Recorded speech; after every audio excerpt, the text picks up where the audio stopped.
नागपुर में धर्म परिवर्तन का गंभीर आरोप। नमस्ते नहीं खुदा हाफिज बोलो यूनिवर्सल मल्टीपर्पज सोसाइटी के संचालक रियाज काजी पर गंभीर आरोप।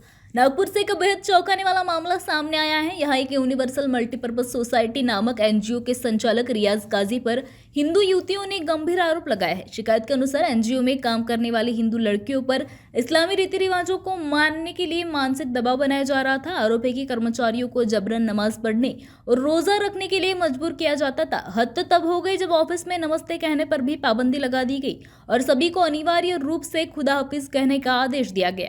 मामला सिर्फ धार्मिक दबाव तक ही सीमित नहीं रहा, बल्कि एक पीड़ित युवती ने संचालक रियाज काजी पर अश्लील व्यवहार मोलेस्टेशन करने का भी संगीन आरोप लगाया है। शिकायतकर्ता का कहना है कि यह सब हिंदू कर्मचारियों का धर्म परिवर्तन कराने की एक सोची समझी साजिश का हिस्सा था।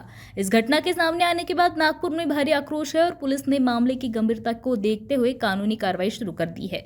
सामाजिक सेवा के नाम पर चल रहे इस संस्थान का असली चेहरा अब जांच के घेरे में है। फिलहाल इस मामले में क्या है आपकी राय, हमें कमेंट करके जरूर बताएं। त्याच्यामध्ये काही मुली परवा आपल्याकडे आलेल्या होत्या आणि त्यांनी युनिव्हर्सल मल्टीपर्पज सोसायटी नावाचा एक एनजीओ आहे, त्याच्यामध्ये रियाज फाजिल काजी हा आरोपी आहे। त्याच्याकडे त्या एनजीओ मध्ये पगारी तत्वावर काम करतात। त्या मुलींनी आपल्याकडे तक्रार दिली आणि त्यांनी सांगितलं की त्याच्यापैकी एक जी मुलगी आहे तिचा 1.5-2 वर्षापूर्वी आरोपीने विनयभंग केलेला आहे।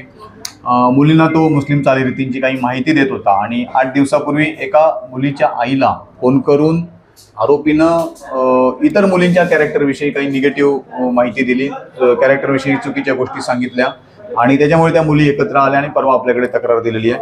याच्या तक्रारीमध्ये भारतीय न्याय संहिता कलम 74, 75(2), 78(2), 296, 302, 356 आणि IT ऍक्ट 66C प्रमाणे गुन्हा दाखल केलेला आहे। सेम डे वरिष्ठांच्या मार्गदर्शनाखाली तपास चालू करून आरोपीला अटक केलेली आहे। आरोपीला काल माननीय न्यायालयात हजर केलं।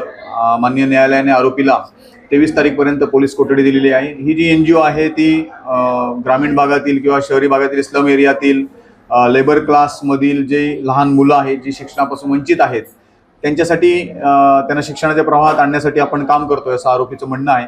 आणि सध्या आरोपी पोलीस कोठडीत असून 4 मुली विक्टीम आहेत, आपल्यापर्यंत पोहोचलेल्या आहेत। एकच आरोपी यामध्ये आहे आणि पुढील तपास चालू आहे। समांतरण असा प्रकार त्याच्यामध्ये प्रथमदर्शनी नाहीये। त्याच्यामध्ये फक्त मुस्लिम चालीरीतींची माहिती म्हणजे जसं नमाज पठण आहे किंवा दुआ मागणं आहे याबाबतची माहिती तो त्यांना द्यायचा। मुलींनी ते काय अप्लाय केलेलं नाहीये, त्याबाबत त्या सहमत नव्हत्या, परंतु माहिती तो देत होता। जी कंप्लेंट करणारी मुलगी आहे ती अजून त्या ठिकाणी जॉब करत होती। आता काल परवा तक्रार झाल्यानंतर ती बंद झालेली आहे आणि इतर मुली काही दिवस जॉब करून त्यांनी जॉब सोडलेला आहे। काही शिक्षण घेत आहेत, काही प्रायव्हेट जॉब करत आहेत। त्या मुलीनं जे 1.5-2 वर्षापूर्वी वाढदिवस होता त्यावेळी बॅड टच करून तो विनयभंग केला असं मुलीनं सांगितलेलं आहे। मानकापूर पोलीस स्टेशनने वरिष्ठांच्या मार्गदर्शनाखाली संपूर्ण कामगिरी केली आहे।